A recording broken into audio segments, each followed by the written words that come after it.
आज जो स्रोत हम देख रहे हैं वो बिहार से जुड़ी एक बहुत ही परेशान करने वाली खबर पर है। हाँ। अररिया जिले में एक सरकारी शिक्षिका की हत्या हुई है और ये घटना मतलब अपने पीछे कई सवाल छोड़ गई है। बिल्कुल तो चलिए आज इसी की गहराई से पड़ताल करते हैं। बिल्कुल। हमारे स्रोत हमें इस घटना के बारे में, उस पर हुई प्रतिक्रियाओं के बारे में और प्रशासन के दावों के बारे में भी बताते हैं। लेकिन आज हम सिर्फ खबर नहीं दोहराएंगे। नहीं। हम ये समझने की कोशिश करेंगे कि ये एक अकेली घटना बिहार की जमीनी हकीकत के बारे में क्या कहती है। तो शुरुआत करते हैं सीधे घटना से।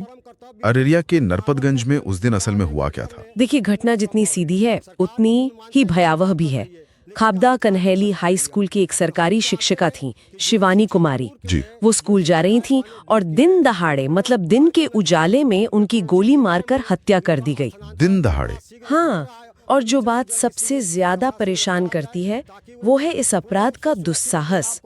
ये कोई सुनसान जगह नहीं थी, ये सबके सामने हुआ। और शायद यही वजह है कि लोगों में इतना गुस्सा और डर है। जब एक शिक्षक जो समाज की नींव माना जाता है वो ही दिन के उजाले में सुरक्षित नहीं है, तो फिर एक आम आदमी क्या सोचेगा? आपने बिल्कुल सही नब्ज पकड़ी है। ये सिर्फ एक व्यक्ति पर हमला नहीं है। नहीं, ये एक पूरे विचार पर, एक प्रतीक पर हमला है। स्कूल, शिक्षक, ये समाज में सुरक्षा के प्रतीक होते हैं। जब वही प्रतीक टूटता है तो लोगों के मन में गहरा डर बैठ जाता है। तो ये सिर्फ कानून व्यवस्था की विफलता नहीं है? नहीं, बिल्कुल नहीं। ये एक सामाजिक भरोसे का टूटना है। और इसी भरोसे को लेकर लोगों ने अपनी आवाज भी उठाई है। स्रोत बताते हैं कि शिवानी कुमारी के जो साथी शिक्षक थे उन्होंने कैंडल मार्च निकाला। जी, एक कैंडल मार्च न्याय की मांग के लिए। उनको निडर होना कैसे सिखाएंगे? ये बात तो सीधे दिल पर लगती है। और यहीं से कहानी में एक दिलचस्प मोड़ आता है। जी। एक तरफ तो लोगों का ये डर है, ये गुस्सा है, और दूसरी तरफ है प्रशासन की प्रतिक्रिया। प्रशासन ने तुरंत आश्वासन दिया कि अपराधी जल्द पकड़े जाएंगे और उन्हें बख्शा नहीं जाएगा। ये एक, आप कह सकते हैं, एक मानक प्रतिक्रिया है, एक स्टैंडर्ड बयान।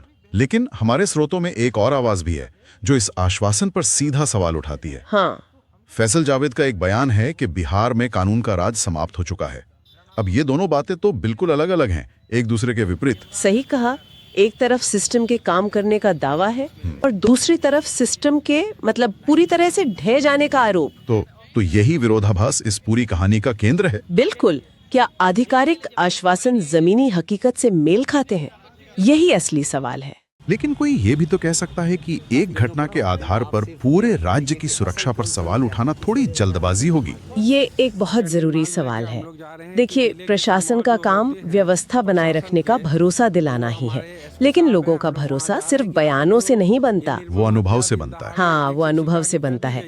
और बिहार के संदर्भ में, जैसा कि हमारे स्रोत इशारा करते हैं, ये एक पैटर्न रहा है। जब भी कोई बड़ी घटना होती है, आश्वासन तो आते हैं, लेकिन जो असल सुधार होने चाहिए, जैसे पुलिस सुधार या गवाहों की सुरक्षा, बिल्कुल उन पर काम बहुत धीमी गति से होता है। और इसी वजह से सरकारी दावों और जनता के अनुभव में एक खाई बन गई है। तो ये घटना उस खाई को और चौड़ा कर रही है। मतलब असल सवाल ये नहीं है कि हत्यारे पकड़े जाएंगे या नहीं, वो तो एक हिस्सा है। असल सवाल ये है कि क्या लोग अब बिहार में सुरक्षित महसूस कर सकते हैं। हाँ, और इसका जवाब इस बात पे निर्भर करेगा कि प्रशासन इस पर आगे क्या ठोस कदम उठाता है। क्या ये सिर्फ कुछ गिरफ्तारियों तक ही सीमित रहेगा या फिर ये एक मौका बनेगा सुरक्षा व्यवस्था को मजबूत करने का। तो आज की इस चर्चा से ये साफ है कि एक शिक्षिका की हत्या ने न सिर्फ एक परिवार को तोड़ा है, बल्कि इसने पूरे समाज और प्रशासन के सामने सुरक्षा और विश्वास की एक बहुत गंभीर चुनौती खड़ी कर दी है। और ये हमें एक बुनियादी सवाल पर सोचने के लिए मजबूर करती है। जब किसी समाज में स्कूल और शिक्षक, जिन्हें सबसे सुरक्षित माना जाना चाहिए, वो ही दिन के उजाले में हिंसा का निशाना बनने लगे, तो ये नागरिकों और शासन के बीच भरोसे के रिश्ते के बारे में क्या कहता है? ये सवाल हम अपने श्रोताओं के सोचने के लिए छोड़ते हैं। दोबारा से मैं फिर से बोल रहा हूं। मौत पर आप लोग कैंडल मार्च निकाल रहे हैं, एक भी महिला शिक्षक नजर नहीं आ रही। देखिए, देश प्रदेश में हर वक्त महिला सशक्तिकरण की बातें होती है और महिलाओं ने प्रूव भी किया है कि हम सशक्त हैं और वो प्रूव कर रही हैं। लेकिन ये जो समाज है, ये अभी भी जो है ना, लोग कहता है कि देश जो है पुरुष प्रधान था, वास्तव में अभी भी पुरुष प्रधान सोच का समाज है। एक महिला जो यूपी से यहाँ आती है अपने जीवन यापन करने के लिए और उस महिला को दिन दहाड़े गोली मार दिया जाता है। और जो है अभी तक जानकारी मिली है कि उनके जिन्होंने उन्हें गोली मारा है उनकी पहचान नहीं हो सकी है, उनकी गिरफ्तारी नहीं हो चुकी है। हम चाहते हैं कि जिन्होंने भी उनको गोली मारा है, ऐसे उन लोगों को शिनाख्त करके उनको कठोर से कठोर सज़ा दिया जाए, अगर संभव हो तो मृत्यु दंड दिया जाए ऐसे लोगों को। शिक्षक जो होता है ये समाज का निर्माता होता है।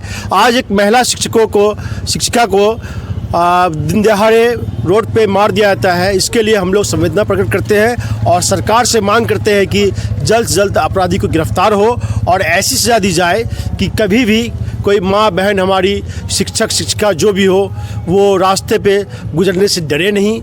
और हम उम्मीद करते हैं कि जल्द से जल्द इंसाफ मिलेगा और कानून का राज कायम होगा। बिहार में कानून का राज बिल्कुल समाप्त हो चुका है। नीतीश कुमार जी और सम्राट चौधरी जी से हम डिमांड करते हैं कि पुनः कानून का राज स्थापित करने का प्रयास किया जाए और सुरक्षा का माहौल बनाया जाए। ये कैंडल मार्च कहाँ से निकली है और कहाँ समाप्त? ये कैंडल मार्च से एडबी चौक से निकली है और एसपी आवास पे हम लोग आग्रह करने के लिए जा रहे हैं एसपी साहब से कि जल्द से जल्द गिरफ्तारी हो और सख्त सख्त सज़ा हो। क्या परिचय हुआ? फैसल जावेद।